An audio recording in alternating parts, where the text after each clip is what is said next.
GameRanks presents the top 10 new games releasing February 2016. Hope you guys are all ready for Valentine's Day.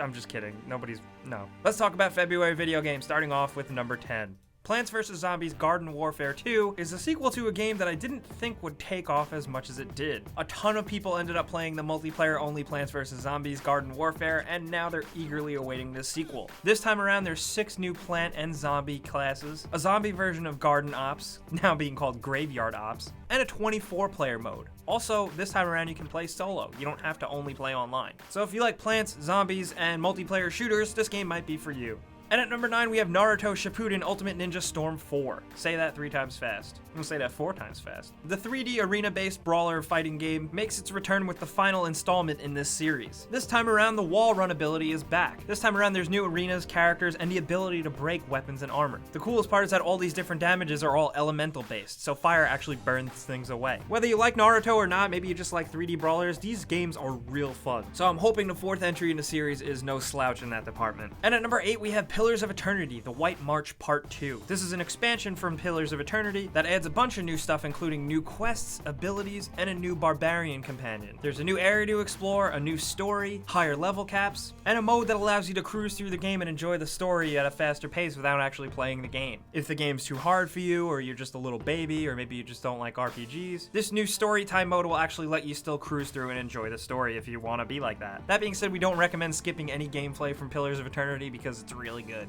At number 7, we have Unravel. Unravel is like a physics-based platforming puzzle video game where you get to play as a little character named Yarny, a little guy made out of yarn. He traverses realistic and beautiful-looking environments, and the fact that you're made out of yarn actually ties into the gameplay. You can use it as a rope, you can use it as a way to swing yourself around, or solve puzzles. It's all physics-based, it looks great, it looks like fun, it had a really impressive reveal at E3, and people are really excited for this one.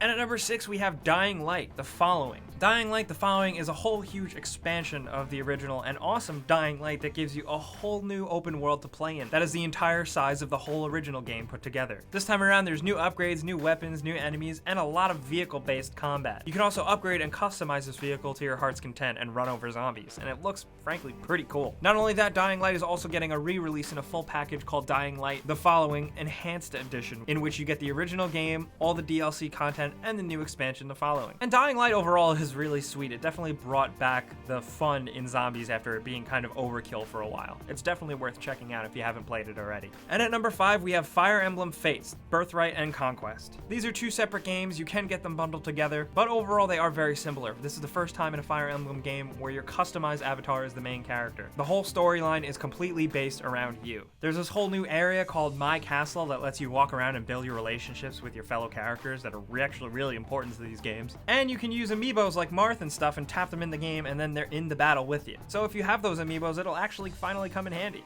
And at number 4, we have Firewatch. This very cool looking indie first-person game is kind of like an adventure exploration game, telling the tale of a park ranger who has had kind of a terrible life and just went through a divorce, and some odd things go afoot in the forest and you gotta figure it out. We don't know too much more about it other than that it looks cool, it's got a little bit of creepiness to it, and a lot of mystery. And frankly, we just can't wait to play Firewatch to figure out the mystery that is the game and the game story, so we're looking forward to it. And at number 3, we have Far Cry Primal. Hey, do you like cavemen? Do you like saber-toothed tigers? Do you like woolly mammoths? If you like any of those things, you're probably gonna like Far Cry Primal because it's a game where you're a caveman and you fight and play with animals and just do cool shit. I really think it's a good idea that they're shaking up the Far Cry formula this time around with not having any guns. You just have spears and arrows and weapons like that, and I think it's gonna be pretty fun. I also think it's gonna kick off a trend and we're gonna see a lot more prehistoric and caveman games, but goddamn if Far Cry Primal doesn't look awesome. Have you guys seen the trailers? And at number 2, we have Street Fighter V. This Street Fighter makes its triumphant return looking more gorgeous than ever with 4 new playable characters. The game features some tweaks to parry and power up attacks, as well as more interactive environments, and a much more robust online system, which is very important to the hardcore fans of this series. They're the ones that Street Fighter V has to please, and that will be revealed when it releases this February.